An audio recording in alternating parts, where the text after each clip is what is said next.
In April 2026, a single operative walked into an occupied electrical substation in the Luhansk region. He destroyed one transformer. A fire spread, and within hours, multiple Russian military supply trains were sitting idle, going nowhere. What you're about to learn isn't just a war story. It's the anatomy of a shadow army, roughly 2,000 people embedded inside Russia's own military and occupied territories, that is quietly degrading Putin's war machine in ways no missile strike ever could. There's one moment coming up that will completely reframe how you think about who's actually winning this war. Here's a question worth sitting with for a second. If you had to disrupt a military operation using only what's around you right now, no weapons, no explosives, what would you reach for first? Hold that thought, because the people in this story already answered it. Picture this. It's a cold morning near the Laya railway station in Russia's Rostov region. A military locomotive, one of the workhorses of Russia's frontline supply chain, sits on the tracks. Ammunition, fuel, armored vehicles, this is the artery that keeps Russian forces in occupied Zaporizhia fed and fighting. Then something goes wrong with the engine. Not enemy fire, not a drone strike, something quieter. By the time Russian Railways officials arrive to assess the damage, the locomotive is finished.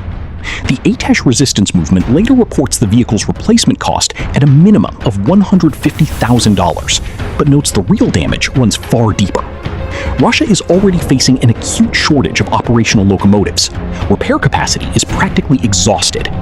Every unit of rolling stock matters, and now one more is permanently gone. The ripple effect was immediate. Multiple military trains backed up, waiting, while commanders scrambled for alternatives and supplies failed to reach their intended destinations on schedule. One agent, one morning, an entire logistics node brought to a standstill. The weapon wasn't a missile, it was a man with a plan. ATESH, the Crimean Tatar word for fire, did not emerge from a government office or a military headquarters.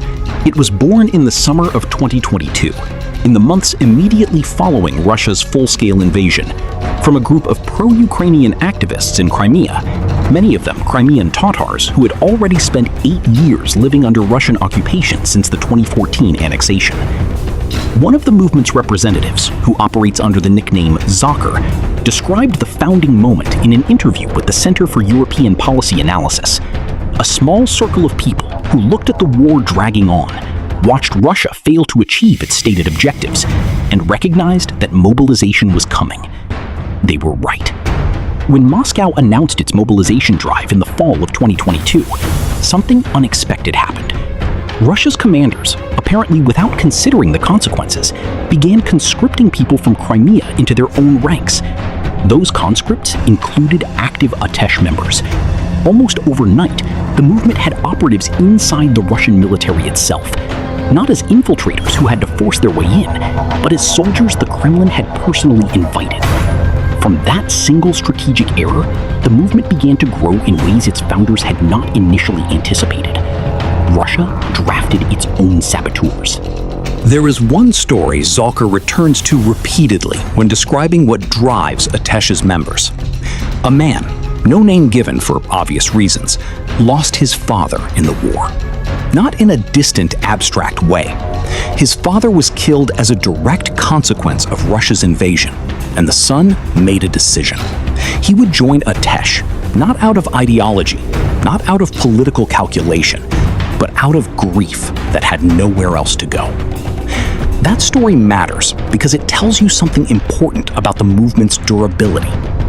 Ideology fades, political enthusiasm ebbs and flows, but personal loss has a longer half-life than either.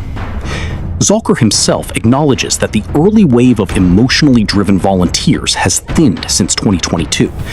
Many people, fearing for their lives and their families, quietly stepped back as Russia's intelligence services intensified the hunt. What remained was something leaner and arguably more dangerous. People who had passed through their fear and come out the other side still committed. The movement shed its soft edges and kept its core. Former law enforcement officers who couldn't stomach the injustice. Ordinary citizens who decided that watching was no longer an option. and people like the man who lost his father, for whom the war was never abstract to begin with. Grief, it turns out, is a remarkably stable recruitment engine. Here is something the Kremlin's military planners almost certainly did not model when they drew up their mobilization orders: that conscripting people from occupied Crimea would hand a resistance movement direct access to Russian command structures, supply routes, and operational planning. It is, in retrospect, one of the more consequential own goals of the entire war. Once ATESH members were inside Russian military units, some who joined independently, others who were drafted with no say in the matter, the intelligence pipeline opened in both directions. Agents could now observe troop movements, note equipment conditions, track schedules, and relay that information back to Ukrainian defense forces. The information they collected was not vague or approximate. When ATESH operatives surveilled the Russian Black Sea Fleet around Crimea in the early stages of the war, they weren't reporting general impressions. They were cataloging specific vessels, which ships were under repair, which were on training rotations, what their exact schedules looked like. That granular intelligence directly enabled Ukrainian strikes on the landing ship Minsk, the submarine Rostov-on-Don, and the fleet headquarters in Sevastopol, an operation that reportedly killed dozens of senior Russian officers. The research on exactly how many is still mixed and contested by different sources, but the structural damage to Black Sea Fleet Command was confirmed and significant. The best intelligence comes from inside the room.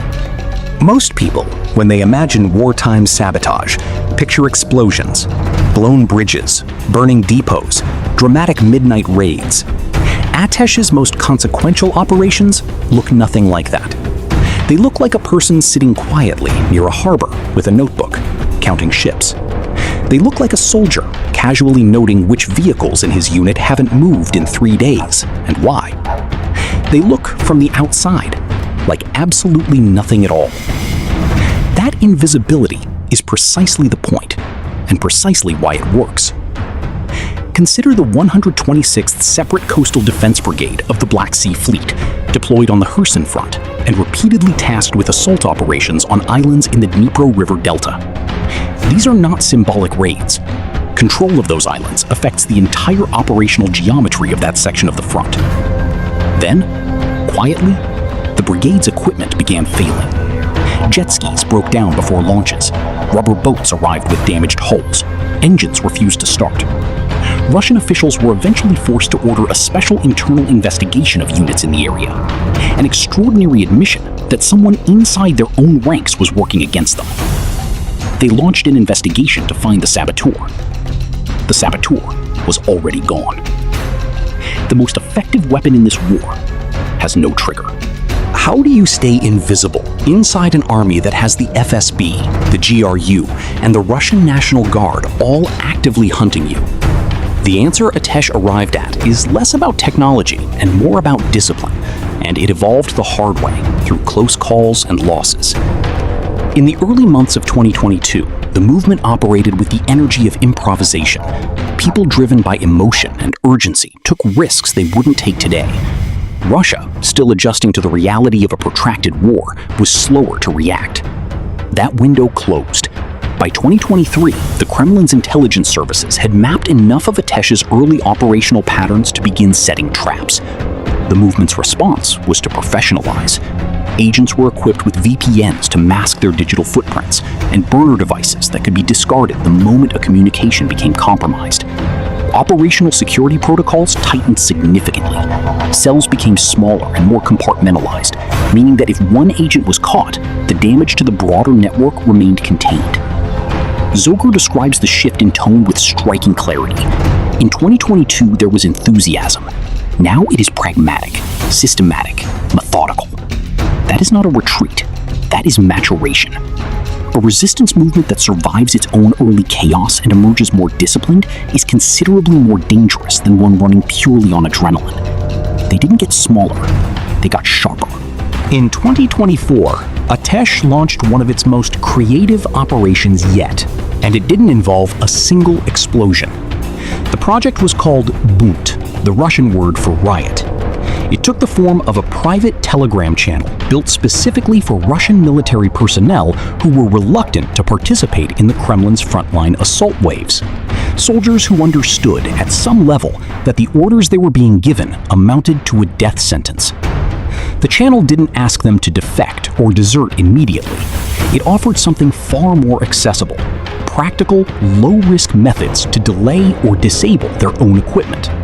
Pouring raw eggs into a vehicle's engine, for example, causes damage that reads as mechanical failure rather than sabotage. Plausible, untraceable, and effective. Soon after the channel launched, soldiers across occupied Kherson, Donetsk, and Zaporizhia regions confirmed they had followed its methods. Their equipment broke down. They didn't go anywhere. The strategic logic here is elegant and worth stating plainly. Russia's mass assault tactics are already brutally costly in human terms, but some of those waves still manage to penetrate Ukrainian lines or seize small pockets of territory, enough to shift local geometry and complicate Ukraine's defensive planning. Every assault group that never reaches the line of contact because its vehicles fail to start is an assault group that caused 0 casualties and captured 0 ground. Stop the attack before it leaves the garage. On the Zaporizhia front, an active Russian serviceman made a decision that could have gotten him killed. He contacted ATESH and passed along something extraordinarily valuable: the detailed plans for an upcoming assault on a Ukrainian-held village. Not a rumor, not a general warning. Specific plans, including, critically, the identification of a decoy attack vector designed to draw Ukrainian defenders out of position before the real thrust came from a different direction. Ukrainian forces, now holding that intelligence, were able to correctly identify the genuine axis of attack, reposition accordingly, and repel the assault entirely. That soldier's name will never appear in any official military history. He will receive no medal, no public recognition, no formal acknowledgement of what he risked. But the people in that village, and the Ukrainian soldiers defending it, are alive in part because he made a phone call. Stories like this one have played out repeatedly all along the front lines, according to Zorker, each one following a similar pattern. A Russian commander believes he has surprise on his side, moves his forces into position, and finds Ukraine already waiting. The surprise, it turns out, was never his to own. What looks like Ukrainian battlefield intuition is frequently something far more deliberate: a human intelligence network operating at close range, inside the enemy's own planning cycle. Ukraine wasn't lucky. Ukraine was informed. One of the most revealing moments in ATESH's history had nothing to do with a sabotage operation. It was the moment Russia decided the most effective way to fight the movement was to pretend to be it. Beginning around 2023 and accelerating through 2024, Russian intelligence services began creating fake ATESH accounts on Telegram, impersonating the movement's operatives to lure in people who wanted to join the resistance. The trap was straightforward: make contact, build trust, then either arrest the recruit directly or manipulate them into carrying out acts that ATESH would never sanction.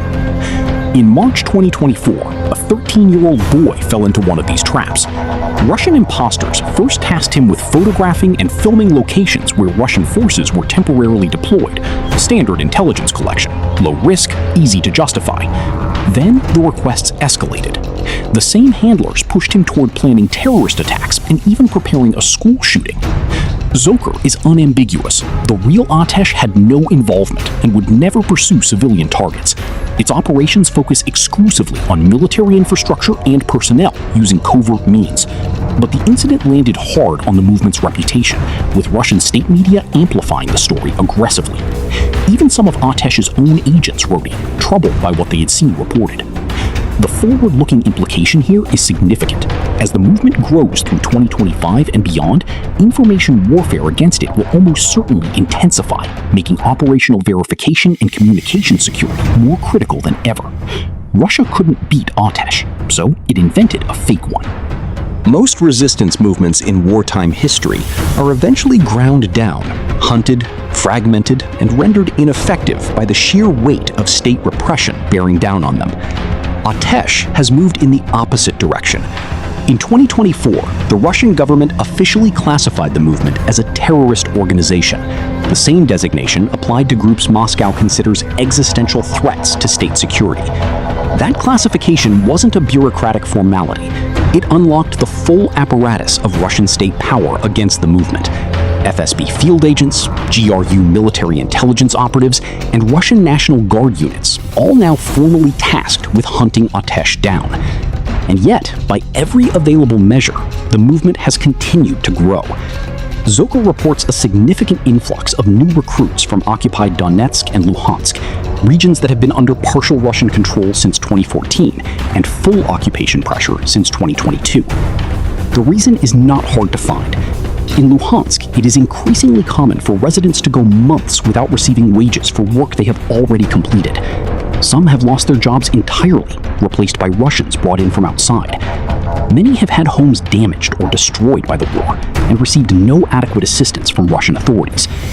Putin promised to liberate the Donbass from fictional Ukrainian oppression. What arrived instead was corruption, broken promises, and economic decay. Approximately 2,000 agents and informants now form this network, and in certain regions, Russian security services reportedly rank ATESH at nearly the same threat level as Ukraine's official military intelligence agency, the GRU. They came to liberate the Donbass. The Donbass recruits against them now. What ATESH represents is not resistance for its own sake. It is a precision instrument running inside the enemy's own architecture. Every sabotaged locomotive, every intercepted attack plan, every engine that fails to start compounds the pressure on a military already buckling under its own weight. Russia built this problem with its own conscription orders and its own broken promises, and the shadow army it created is not finished yet. For the aerial dimension of this same war, Ukraine's long-range drone strikes lighting up Russia's oil infrastructure from the inside, that breakdown is up next.